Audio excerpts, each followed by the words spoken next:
اگلا سوال ہے، حجاج ابن یوسف کون تھا؟ سنا ہے بڑا ظالم تھا، اور یہ بھی سنا ہے کہ قرآن حکیم کے اعراب یعنی زیر زبر پیش بھی اسی نے لگوائے تھے۔ شاہ جی تسی سنیا نہیں، تسی تو مارا بھی کھا دیا نے آل امیہ دیاں، ٹھیک ہے۔ حجاج ابن یوسف جو ہے ایک بہت ظالم شخص تھا، آل امیہ میں سے تھا، ان کا خدمت گزار بنو ثقیف میں سے تھا۔ آل امیہ سے مراد ہے کہ امیہ والا تھا، خود وہ یعنی بنو امیہ میں نہیں تھا، بنو ثقیف میں سے تھا۔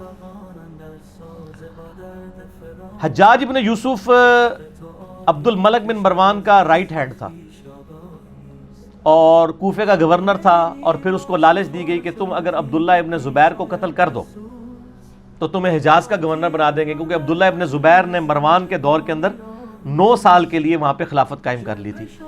شہادت حسین کے بعد مسلمان حکومتیں 2 حصوں میں بٹ گئی تھیں، شام میں اور باقی سارے ایریا میں یزید یعنی حکمران تھا، اور یہاں پہ چونکہ شہادت حسین کے بعد آپ کو پتہ ہے واقعہ ہررا ہوا، اور اس کی وجہ سے ایک ریونج تھا شہادت حسین کے ریونج میں، چونکہ اہل مدینہ نے بیعت توڑی تھی اس لیے یزید نے حملہ کروایا تھا مدینہ شریف پہ، اسے واقعہ ہررا کہتے ہیں۔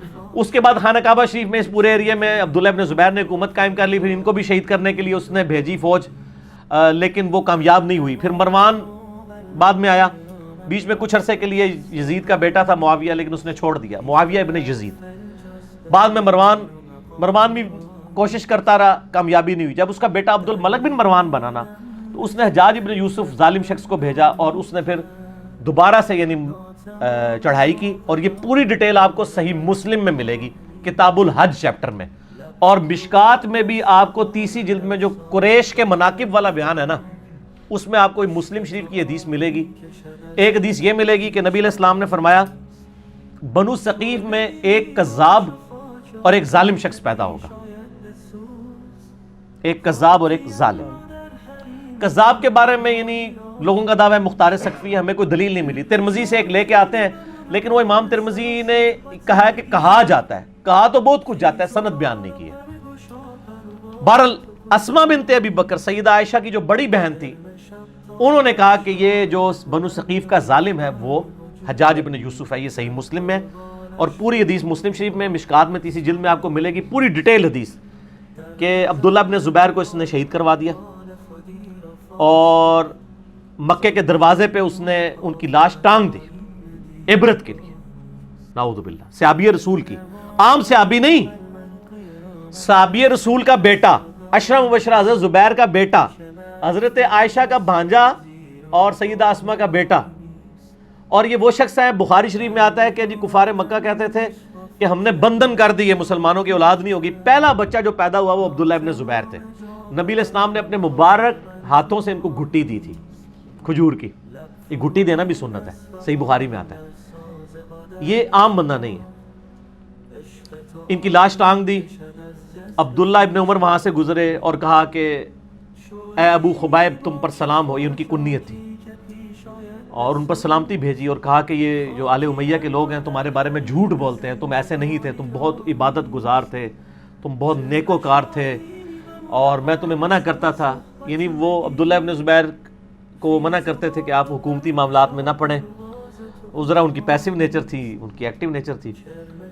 تو بہرحال یہ وہ پڑھ کے چلے گئے وہاں سے، تو بعد میں حجاج بن یوسف کو کسی نے بتایا کہ عبداللہ بن عمر نے تو بڑے تعریفی کلمات، یہ لادہ بات ہے، حجاج بن یوسف نے بعد میں عبداللہ بن عمر کو بھی قتل کروا دیا۔ آل امیہ نے کسی کو نہیں چھوڑا، جو ان کے حاکم بھی تھے ان کو بھی شہید کروایا، یہ بھی صحیح بخاری میں آتا ہے حج والے چیپٹر میں، کہ حجاج بن یوسف تیمارداری کے لیے آیا عبداللہ بن عمر کی، کہا کہ مجھے پتہ چل دینا آپ کو کس نے مروایا ہے، یعنی وہ زہر آلود نیزہ مار دیا گیا تھا حج کے دوران، کیونکہ امیر حج یہ ہوتے تھے، تو گورنر وہ تھا، وہ کہتا تھا منو امیر حج کیوں نہیں بنا دے، ٹھیک ہے، تو عبداللہ بن عمر کیوں امیر حج ہوتے ہیں؟ تو عبداللہ بن عمر نے فرمایا میرا قاتل وہ ہے جس نے احرام کی حالت میں آلات جنگ لانے کی اجازت دی ہے، یعنی تو اب ڈائریکٹ تو نہیں کہہ سکتے تھے نا، ظالم آدمی تھا، تقیۃً ہی انہوں نے ایک بات کی، میسج کنوے کر دیا۔ تو وہ مسلم شریف کی اس حدیث میں آتا ہے کہ جب وہ عبداللہ بن عمر چلے گئے تو حجاج بن یوسف کو کسی نے بتایا، تو اس نے پھر کہا کہ ٹھیک ہے عبداللہ بن زبیر کی لاش اتار کے یہودیوں کے قبرستان میں پھینک دو۔ یہ وہ لوگ ہیں سر، یہاں لوگ آل امیہ کانفرنسز کروا رہے ہیں، یہ صحابہ کی لاشوں کو ان لوگوں نے، یہ مسلم شریف ہے سر، یہ موضوعات شریف نہیں ہے، یا یہ تاریخ شریف نہیں ہے آل امیہ اور آل عباس کی لکھوائی بھی. یہودیوں کے قبرستان میں لاش پھینک دی اور پھر یہ کہا کہ اس کی ماں کو بالوں سے گھسیٹ کے میرے پاس لے کے آؤ. یہ مسلم شریف کے الفاظ ہیں. اور ماں کون ہے؟ حضرت عائشہ کی بڑی بہن اسماء بنت ابی بکر. تو اسماء بنت ابی بکر کو جب یہ پیغام پہنچا نا تو انہوں نے کہا کہ ٹھیک ہے میں تو ان کا جی آپ کو بلا رہے ہیں وہ، اور اگر آپ نہ آئے تو بالوں سے گھسیٹ کے. بولے اعوذ باللہ تعالی. تو اسماء نے کہا ٹھیک ہے پھر مجھے بالوں سے گھسیٹ کے لے کے جاؤ، میں نے تو نہیں جانا. اب وہ جو آئے تھے ان کو بھی شرم آئی کہ یار حضرت ابو بکر کی بیٹی ہے، یہ عائشہ کی بڑی بہن ہے، اور عبداللہ ابن زبیر صحابی کی ماں، اور بالکل شروع میں اسلام قبول کرنے والوں میں. تو پھر حجاج ابن یوسف غصے سے خود آیا. یہ پوری ڈیٹیل مسلم شریف میں، مشکات میں بھی آپ کو مل جائے گی. آیا غصے سے اور آ کے اسماء بنت ابی بکر کو کہتا ہے کہ دیکھ میں نے تیرے بیٹے کے ساتھ کیا اشر کیا ہے. ایک ماں اس کے بچے کی لاش کو لٹکایا اتنے دنوں کے لیے اور پھر آ کے یہ بات بھی کر رہا ہے. تو اسماء بنت ابی بکر نے صحیح پھکی والا جواب دیا آگے سے. اس نے کہا دیکھ میں نے اس کو کیسا برباد کیا. اس نے کہا حجاج تو نے میرے بیٹے کی دنیا برباد کی ہے، اس نے تیری آخرت برباد کر دی. تو نے میرے بیٹے کی دنیا برباد کی، اس نے تیری آخرت برباد کر دی. تو کامیاب کون ہوا؟ عبداللہ ابن زبیر. اور آگے مسلم شریف کے الفاظ ہیں کہ اسماء بنت ابی بکر کہتی ہے کہ ہم نے رسول اللہ سے سنا تھا کہ بنو ثقیف میں ایک کذاب اور ایک ظالم پیدا ہوگا. کذاب تو ہم دیکھ چکے، ظالم تو ہے. حجاج ابن یوسف سے کہا ٹھیک ہے. اور پھر فرمایا کہ میں نے سنا ہے تو مجھے کہتا ہے کہ 2 آزار بند والی. یہ سیدہ اسماء کی یعنی آپ سمجھ لیں ایک خصوصیت کے طور پہ بیان کیا جاتا تھا، 2 آزار بند والی. تو اس نے کہا ہاں. تو ان کا تجھے پتا یہ 2 آزار کیوں تھے؟ ایک یہ جو آزار میں باندھا کرتی تھی نا ابو بکر اور رسول اللہ صلی اللہ علیہ وسلم کا کھانا لے کے میں غار ثور میں جایا کرتی تھی، اور دوسرا آزار میری تہمت ہوتی تھی جس سے کوئی عورت بھی آزاد نہیں ہو سکتی، اور اس وجہ سے میرا نام پڑ گیا تھا 2 آزار بند والی، رسول اللہ صلی اللہ علیہ وسلم کا کھانا لے کے. تو آپ اندازہ کریں کہ آل امیہ نے ان لوگوں کو جنہوں نے اسلام کے لیے اتنی قربانیاں دی تھی ان کے ساتھ کیا کیا ظلم کیے. صرف آل رسول کے ساتھ ظلم نہیں کیے، باقی صحابہ کی اولاد کے ساتھ. یہ جو آج جو ہے وہ سعودیہ کے ریال لے کے ان کے فضائل و برکات جھوٹے بیان کرنے کی کوشش کر رہے ہیں، ان کو پتہ نہیں ہے کہ یہ بھی کیا کر رہے ہیں. یہ اپنی دنیا بچانے کے چکر میں اپنی آخرت برباد کر رہے ہیں ان کی جھوٹی وکالت کر کے.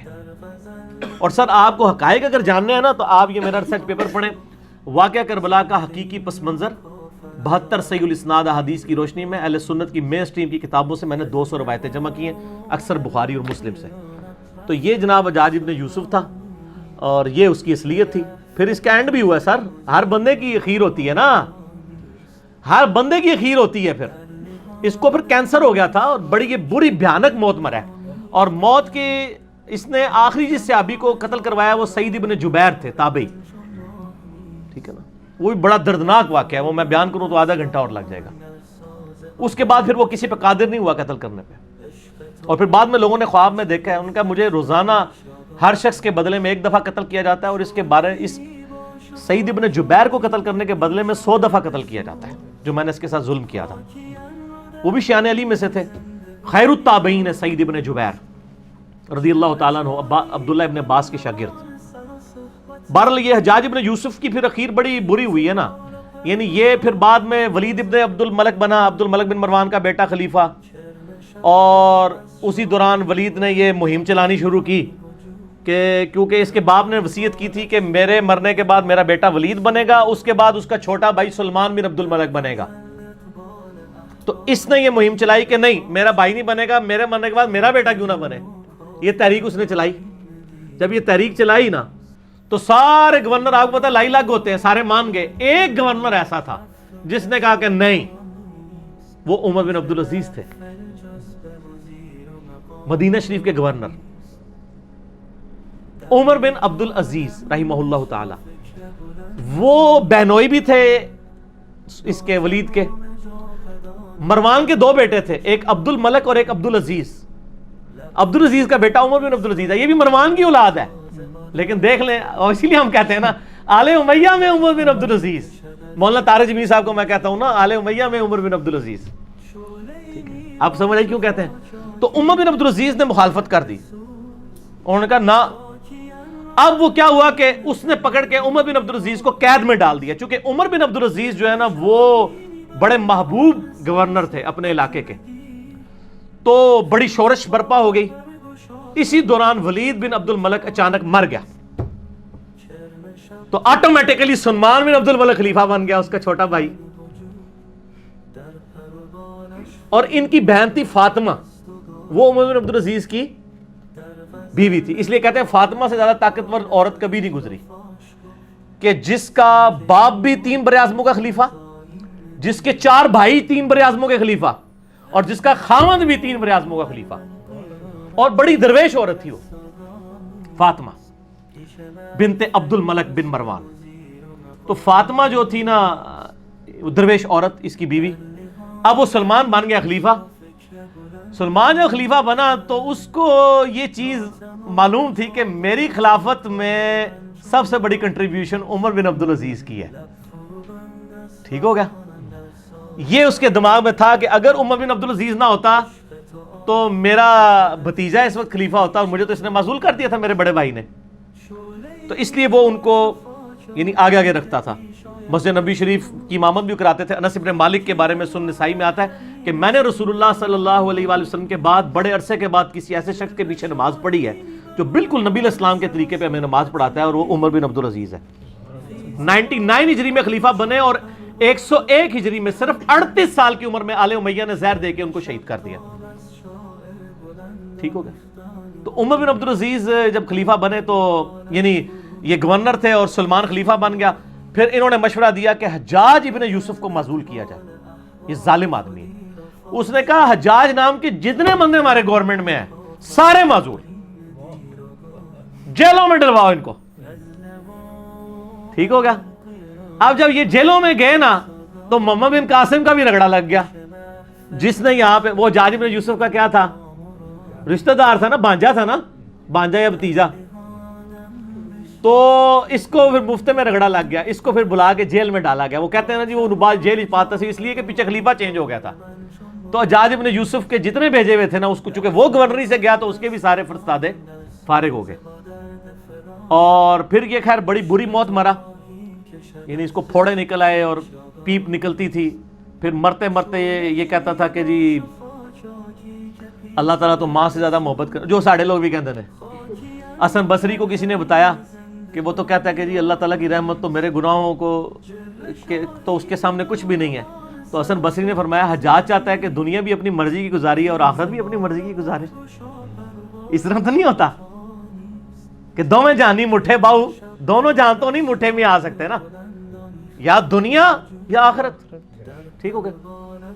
تو خیر یہ مارا گیا. پھر سلمان جو ہے نا, اس کی جب موت کا وقت قریب آیا اس کو بھی ایک بیماری لگ گئی. تو اس نے ارادہ کیا کہ اپنے چھوٹے 2 بھائیوں کو خلافت کے لیے نامزد کرے. تو اس کا ایک اسسٹنٹ تھا, رجا اس کا نام تھا, بڑا نیک تھا وہ. اس نے کہا کہ اگر تو میری ماننا تو عمر بن عبد العزیز کو خلیفہ بنا دے. اس نے کہا کہ یہ تو میرے بھائی اس کو مار دیں گے, مانیں گے نہیں. اس نے کہا نہیں, ان کا علاج ہے میرے پاس, دیکھ تو اگر خلیفہ بنا تو اس کی وجہ سے بنا ہے. عمر بن عبد العزیز حادثاتی طور پہ جو ہے نا وہ خلیفہ بن گئے تھے, ورنہ ان کو کس نے بنانا تھا اتنے نیک آدمی کو. ان کا یار اس طرح کر کہ تو نا ایک بند وصیت لکھ کے اس کو سیل کر دے, اور کہہ کہ اس سیل کے اوپر بیعت لو کہ نیکسٹ خلیفہ کون ہے, اور جو بیعت نہیں کرے گا اس کو قتل کر دیا جائے گا. اور تو لکھ دے کہ عمر بن عبد العزیز تیرے بعد خلیفہ ہے, اور اس کے بعد تو لکھ دے کہ عمر بن عبد العزیز کے بعد میرا جو بھائی چھوٹا ہے یزید اور ہشام وہ خلیفہ ہے. تو ان کو بھی امید لگ جائے گی چلو اسی ساٹھی باری بھی آ جائے گی. یہ لکھ کے نا جناب سیل کر دی گئی. اب سیل لے کے جب باہر آئی میدان جنگ میں, خیمے سے باہر نکلے, کہا جی امیر المومنین نے اپنا سکسیسر مقرر کر دیا ہے, اس کے اندر اس کا نام ہے, تو بیعت کرو بند پہ. وہ بھائی آگے لالچی, انہوں نے کہا نا کھول کے پڑھ ساڈا نام لکھے کہ نہیں, انہوں نے کہا میں کہنا تہاڈا نام لکھے نا تو لکھے سی لیکن یہ نہیں پتا کہ کہڑے نمبر تے لکھے ہے. ٹھیک ہو گیا. اور دوسری طرف عمر بن عبد العزیز آگے کہتے ہیں رجا مجھے بتا دے کہیں میرا نام تو نہیں لکھ دیا ورنہ میں جنگلوں میں چلا جاؤں, میں خلافت کا بار نہیں اٹھا سکتا. ٹھیک ہو, یہ آپ اپروچ کا فرق دیکھ لیں. تو رجا کہتا ہے میں نے زندگی میں ایک ہی جھوٹ بولا ہے, نہ اس سے پہلے نہ اس کے بعد, وہ یہ تھا کہ میں نے کہا عمر تیرا نام نہیں ہے بیچ میں, کیونکہ مجھے خطرہ تھا کہ یہ چھوڑ دیں گے اور مسلمان ایسے حکمران سے محروم نہ ہو جائے. کہتے ہیں جب وصیت کھولی گئی, جب پڑھ کے سنائی گئی عمر بن عبد العزیز, تو عمر بن عبد العزیز جو ہے وہ بے ہوش ہو کے گر پڑے. دو بندوں کے سہارے, ایک 35 سال کا نوجوان 2 بندوں کے سہارے لا کے ممبر تک لایا گیا پہلا خطاب کرنے کے لیے, اور آل امیہ کے چہرے لٹک گئے. لیکن جب پڑھا کہ ان کے مرنے کے بعد وہ بھی بنیں گے تو ان کو امید لگ گئی, ان کا چلو ٹھیک ہے ساڈا یار بہنوئی ہے نا 100 کرو کیڑا باہر دا بندہ ہے. ٹھیک ہو گیا. دادا تو ساڈا مروان ایک ہی ہے نا. ٹھیک ہو گیا, پردادا. تو یہ پورا معاملہ ہوا. عمر بن عبد العزیز رحمہ اللہ تعالی ورضی اللہ تعالی عنہ وعلیہ السلام یوں خلیفہ بنے. پھر سر 2 سال صرف ان کو رہنے دیا ہے, 2.25 سال, جتنی حضرت ابوبکر کی خلافت کا ٹینیور ہے نا اتنا ان کا. اور دیکھ لیں اسلام میں 5 خلفاء ابو بکر, عمر, عثمان و علی اور حسن ابن علی کے بعد چھٹا خلیفہ ان کو مانا جاتا ہے. بیچ میں کسی کو خلیفہ نہیں مانا جاتا. علی منہاج النبوہ 2 سال کے اندر, 2.25 سال کے اندر انہوں نے پچھلے 40 سال میں آل امیہ نے جتنی لوگوں کی جدادیں ہتھیائی تھی نا ان کی اولادوں کو بلا کے واپس کی.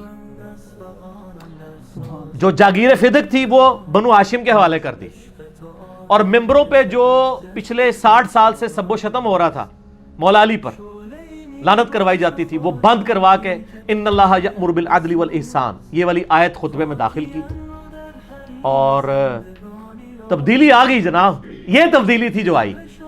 اور راوی کہتے ہیں کہ جی عمر بن عبد العزیز جب خلیفہ بنے نا اس سے پہلے تک یہ حالت تھی کہ لوگوں کی چوراہے پہ یہ گفتگو ہوتی تھی تیرے کتنے پلاٹ ہیں اور تیرے کتنے بنگلے ہیں اور تیری کتنی بیوی ہیں. اور جب عمر بن عبد العزیز خلیفہ بنے تو چوراہوں پہ یہ گفتگو ہوا کرتی تھی کہ تو نے اس ہفتے کتنے نفلی روزے رکھے اور کتنا قرآن پڑھا. کیوں کہ جب عمر بن عبد العزیز جمعے کی نماز پڑھانے کے لیے آتے تھے تو 10 15 پیوند ان کے کرتے کے اوپر لگے ہوئے ہوتے تھے.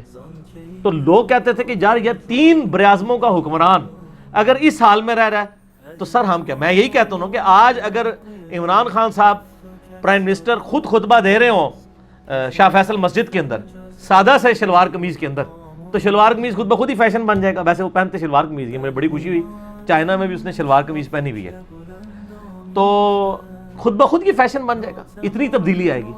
اور لوگوں کی یہ گفتگو ہوا کرتی تھی, گفتگو تک چینج ہوگی. حکمران سے کتنا فرق پڑتا ہے. خیر پھر یہ ظاہر ایسے حکمران کدھر ہضم ہوتے ہیں, پھر ان کو زہر دے کے شہید کر دیا گیا. لیکن انہوں نے اتنی تبدیلی کر دی تھی, اسی لیے ان کو اسلام کا پہلا مجدد کہا جاتا ہے. یہ واحد مجدد ہے اسلام کی ہسٹری میں جس کو سنی اور شیعہ دونوں مجدد مانتے ہیں. اس کے بعد کسی مجدد پہ متفق نہیں ہے سوائے امام مہدی 12ویں مجدد کے, 12ویں خلیفہ کے. یہ ہیں وہ شخص عمر بن عبد العزیز. چونکہ حجاج ابن یوسف کی بات تھی تو حجاج ابن یوسف کا انجام بھی بتانا تھا, اس کے ساتھ یہ ساری چیزیں جڑی ہوئی تھیں تو میں نے بتا دی اس لیے. اچھا اس سوال کا بھی دوسرا حصہ تھا کہ وہ جو کہتے ہیں قرآن حکیم پہ اعراب زیر زبر پیش. ہاں جی, اعراب والا جو مسئلہ ہے نا حجاج ابن یوسف والا, یہ بھی آل امیہ کا دعویٰ ہے. آپ امام قرطبی کی تفسیر اٹھائیں, انہوں نے تو کہا ہے کہ مولا علی کے جو شاگرد تھے ابو الاسود الدولی, انہوں نے مولا علی نے ان کو چیف جسٹس لگایا ہوا تھا کوفے کا, اور مولا علی کے کہنے پر انہوں نے قرآن پاک پہ زبر زیر اور پیش لگوائے تھے. اور یہ کوئی بدعت نہیں ہے, قرآن بدل نہیں گیا. جیسے آپ اردو میں دن لکھا ہو تو ہمارا بچہ بھی اسے دون یا دان نہیں پڑھے گا.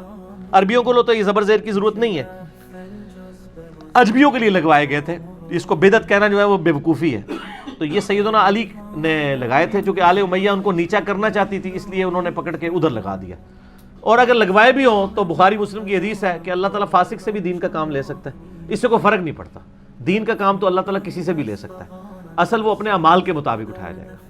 ٹھیک ہو گیا. بخاری مسلم میں وہ حدیث ہے نا کہ ایک شخص بڑا اچھا قتال کر رہا تھا, آپ نے فرمایا یہ دوست کی ہے. صحابہ کہتے ہیں ہمیں وسوسہ آیا کہ اتنا بہادر شخص دوست کی, اینڈ پہ زخموں کی تاب نہ لاتے ہوئے اس نے تلوار کھڑی کر کے اپنے آپ کو اس پہ گرا کے خودکشی کر لی. وہ صحابی کہتے ہیں میں اس کے پیچھے تھا کہ یہ دوستی کس طرح ہے, تو وہیں سے اس نے نعرہ لگایا صدق رسول اللہ صلی اللہ علیہ وسلم, رسول اللہ نے سچ فرمایا تھا کہ یہ دوستی ہے. تو پھر آپ صلی اللہ علیہ وآلہ وسلم نے فرمایا کہ اٹھو بلال, اعلان کر دو کہ آخرت کا دار و مدار خاتمے کے اوپر ہے. خاتمہ اس کا خودکشی کے اوپر ہوا ہے, اس لیے وہ یعنی حرام موت مر گیا نا.